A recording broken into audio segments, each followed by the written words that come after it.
All right, so how's everyone doing? Hopefully great. I want to talk about something that's just one of my pet peeves. Um, I actually don't like guitar reviews, but I watch them because I'm a guitar addict, right? And I'll tell you why I don't like guitar reviews. And it's funny because I don't think I do guitar reviews. I think I just play guitars and talk about it because it's a passion. I don't get paid for anything, and there's never any sponsored thing. So I'd love it if Martin would send me a guitar and just leave it with me. But everything I play, I bought with my own money, or a friend loaned it, or I just played it in the guitar store. Let's just put it that way. I don't have nobody's ever sent me anything or anything like that. So, which gets to some of the reasons I despise guitar reviews, but like an addict and like a magnet, I'm attracted to them nonetheless. Um, the first reason I don't like guitar reviews is because I think guitar playing is about sound and it's about feel, right? Whenever somebody does a review, you can never feel the guitar. Okay, you cannot demo feel. And sometimes if a guitar feels crappy, I'm not going to buy it unless I can get it set up and things of that nature. And then sound is the second thing. I hate guitar reviews where it's electric guitars for the most part. And this is why I probably played the Martin. The bottom line is, I'd say 75-90% of these reviews, the chain is such that it's going through some kind of stomp pedal, some kind of helix, some kind of whatever. You can't really tell what the guitar sounds like unless you own the exact same equipment as that person, right? And from that perspective, so that's the other thing. I want to hear an unadulterated something that hasn't been just smothered in reverb, smothered in some kind of delay or distortion. I love distortion. I loved Ozzy and all that stuff. So that's another reason. The other thing is that when you're trying these guitars, or when these people are demoing the guitars, they're usually, again, using equipment you don't own. So it makes no sense to me to try a Squire. And I've done this too. So I'm guilty of some of the things that I'm saying. So I'm not trying to be a hypocrite. If you try an inexpensive Squire, but that thing is going through like, some expensive Milkman amp, or an Imperial amp, a Tone King Imperial amps that I owned or I've owned like that, that's not really the amp 9 out of 10 times the person who's going to be buying a Squire is going to have. And I'm aware of that, right? So, you got this inexpensive guitar going through this expensive amp, and maybe through some kind of pedal, or, $300 pedal this, and then this delay, and then this distortion. So basically, it's an unrealistic perception of what the guitar can do, what it sounds like, or what's it going to sound when you buy it yourself. Just defer. That's the fact. The other thing, most people doing these guitar demos are paid people who are professionals. Let's just put it that way, for lack of the better word. And the irony of it, a lot of the things that they're demoing, they're never going to buy.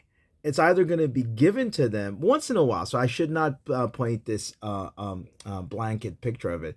But the reality of it is that somebody who's a session player will tell you that, oh, yeah, there are exceptions, because I can name a few too like that. But for the most part, they're not going in there. You got these guys out in Nashville that are session players. They're all playing Novo guitars, which are like $3, 5, $6,000 guitars. Okay. The reality of it is that they're not playing a Squire.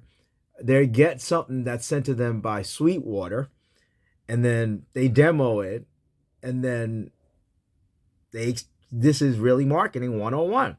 Sweetwater wants you to buy that.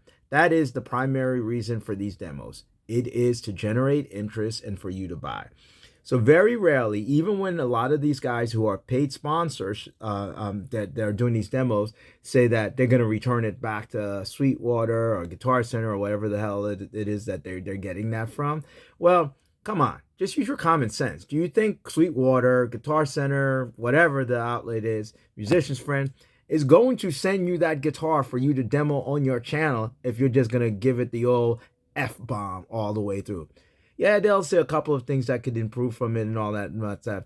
if you do that continuously and you give people an honest opinion, unless everything you're testing is really, really good, that Sweetwater people ain't sending you another guitar. Those things are not, they're not giving you anything else. Or they might continue to do that and say, well, I'm going to give my unbiased opinion. This guitar is not purchased by them. It was given to me just to try and to test and to do this and that. So those are some of the reasons I do not like guitar reviews.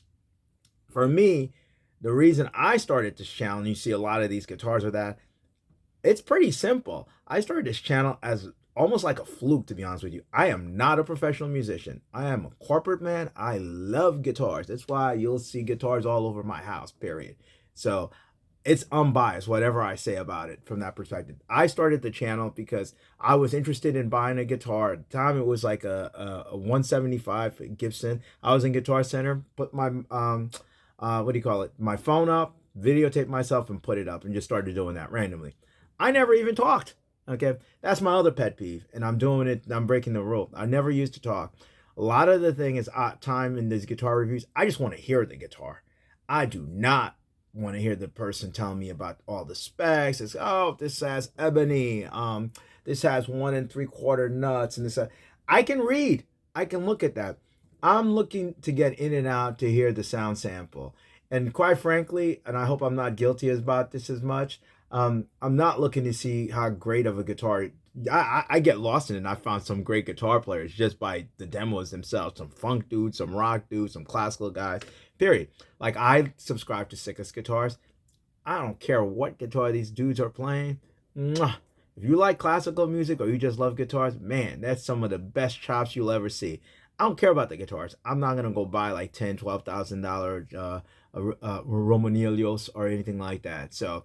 But the playing is great, and I know what I'm going there for. And, you know, the instruments are good if you're in that market, that's things of that nature. So anyway, though, the other thing about guitar reviews that I don't, I would say it's not so much the review.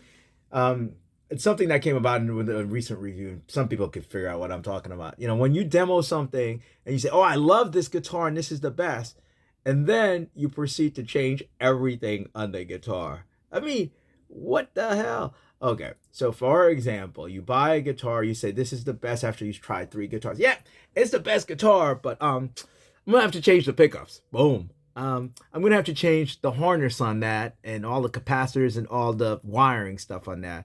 Boom. I'm gonna have to get the fretboard edge rolled and get a setup and all that. Yeah. You're gonna do all this stuff. And basically, that's the engine of an electric guitar, the pickups, the electrical harness. You're basically Luthering another guitar.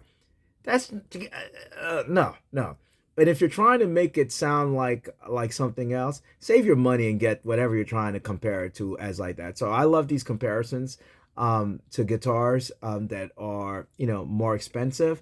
I got one that's coming up, but my point about that one is that you don't need to do nothing to this guitar if you know, if you find one like that. And that's one I love. I love cheap guitars. It's kind of funny. I do have Benedettos, I have Gibsons, I've got Fenders, I've got this stuff.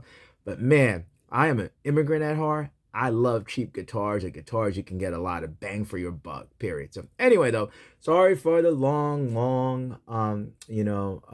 video on this one like that. So yeah, I'm still gonna watch guitar reviews because there's some great players, there's some great equipment out there, and yeah, it's kind of like the devil's in the detail, but take it with a grain of salt. Buy something if you can play it and try it out, to quite frankly. Or you know, you can still buy stuff online because most places have a pretty good liberal return policy in that. But play for yourself. Don't buy it because, you know, somebody, including myself, told you to buy it or played it and you love the way it sounds. Yeah, it gets you interested in it a little bit. But for the most part, these reviews are very, very flawed. These people are being paid for their reviews. The equipment, that these retailers are sending them are probably a little bit better than what you're going to get. Their setup is differently. Their miking is differently. It's not as helpful as you think. The best person that can determine whether they should buy something is you, and it should be in your hand, and you never can demo feel, so you need to try it out if possible. And once you get it, if you don't like it and you bought it on something, just return it. All right, then. Thank you for watching. There's no substitute. I love gear, but there's no substitute that to practicing and practicing some more. All right, then.